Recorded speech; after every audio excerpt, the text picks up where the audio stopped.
Hey guys, welcome to codesickness. Myself Atul, and today's video is going to be on the topic Gandhi number. So what we're going to be doing is we're going to be finding if a number is a Gandhi number or not. So what is a Gandhi number? A Gandhi number is essentially it might seem like an concept which is which you've not heard of usually, but it is actually very simple concept. It is actually a number which is a power of 4, right? So it is like any number n, like it is not n, it is a number n which is a power of 4, and the power is a integer which is n. That is it, the Gandhi number. And for a detailed explanation of what the algorithm is, you can just check out our video, the previous video that I have posted, and it will be showing up in your here, I think. And so it is a number which we define it as a Gandhi function. So this Gandhi function is going to check if a number is Gandhi number or not.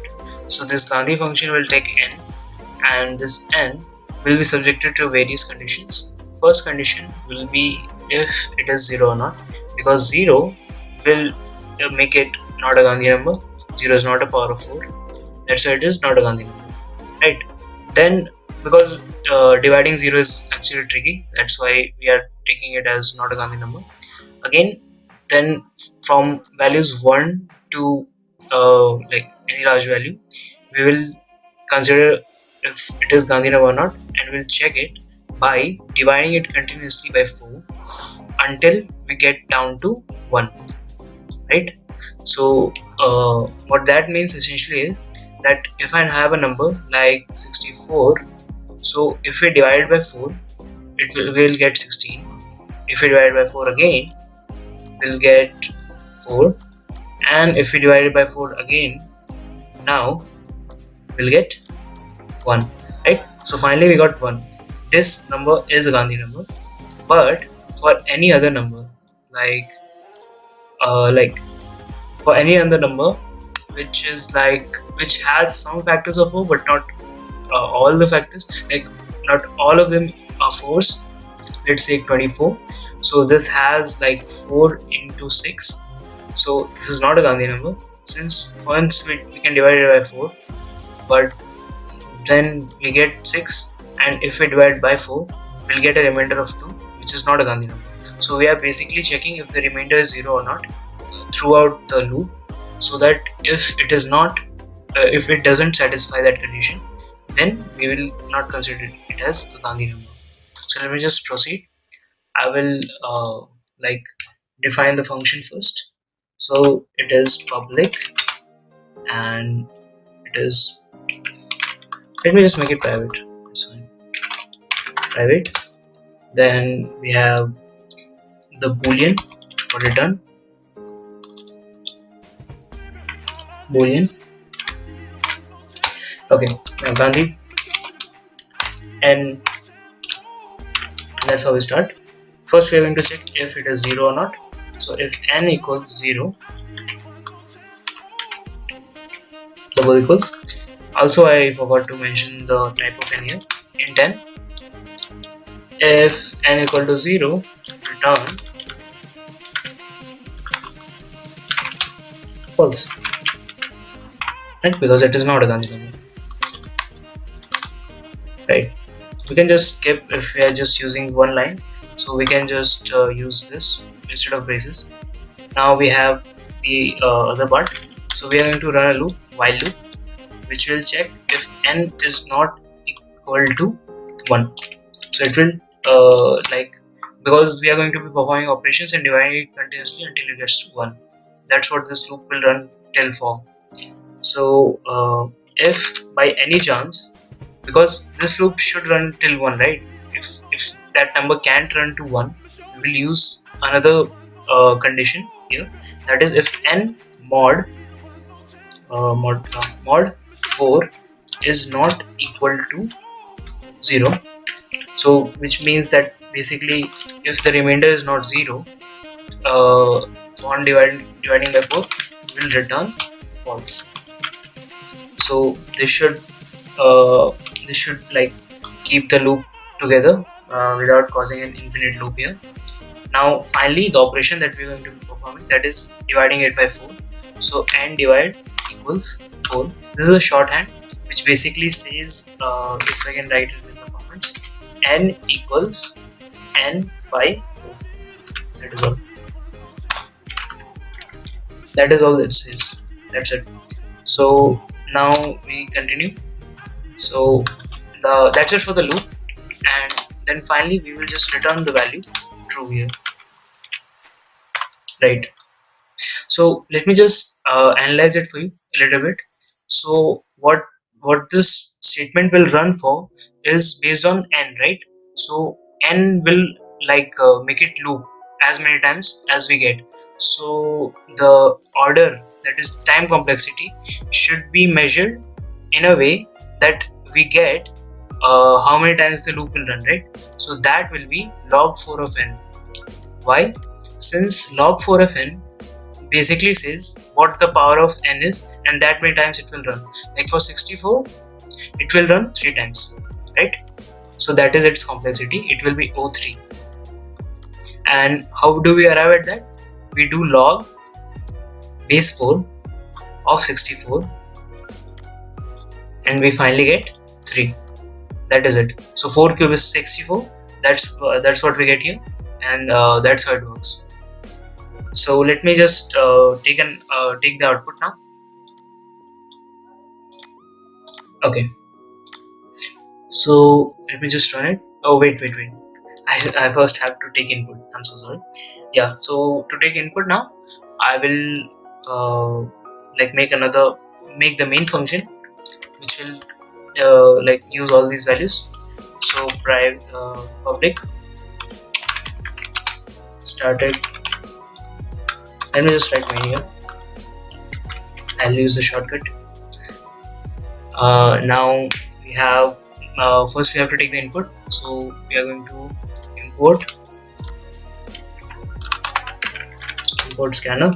So it's Java util dot scan.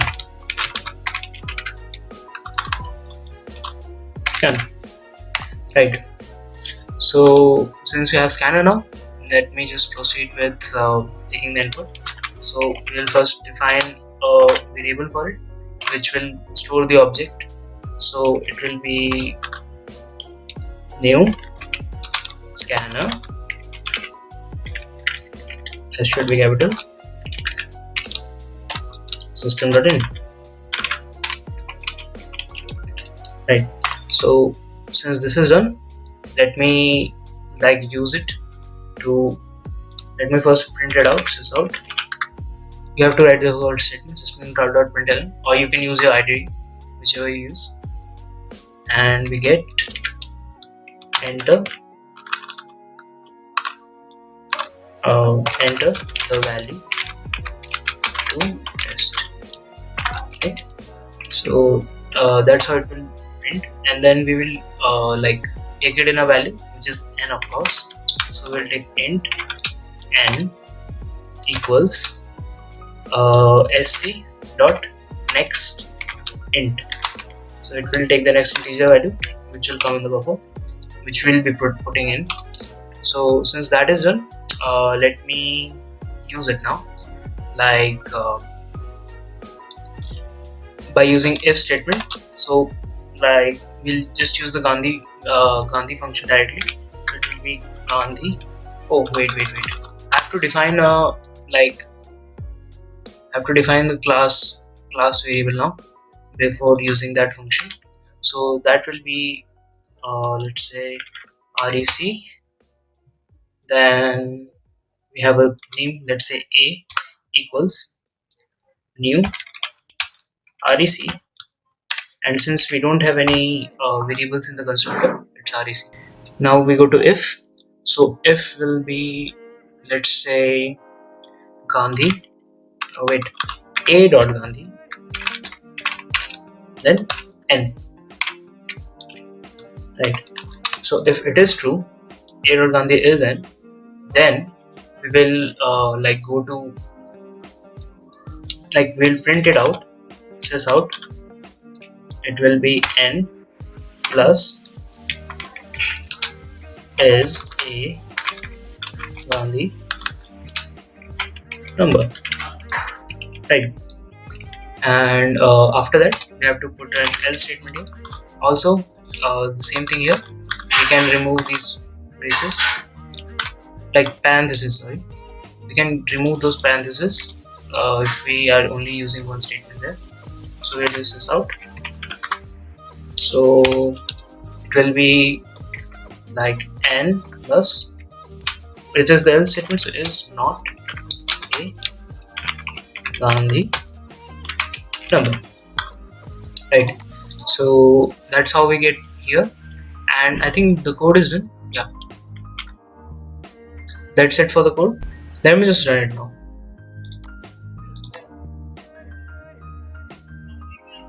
It will compile and then we'll get a output, hopefully. Also, don't forget to close SC scanner. I'll just add it now. I forgot about it. So it will just show you a warning about it, but you can close your scanner. It will run regardless, so it's fine. So since it is already compiled, I'll just go ahead and execute it. So the first value which I'll be giving it is a false value, so it will be like 24, right? So for 24, wait, there's a semicolon problem somewhere. Where is it? Okay, let me see. Line number 10 and 19. Line number 10, right here it's a problem, and 19.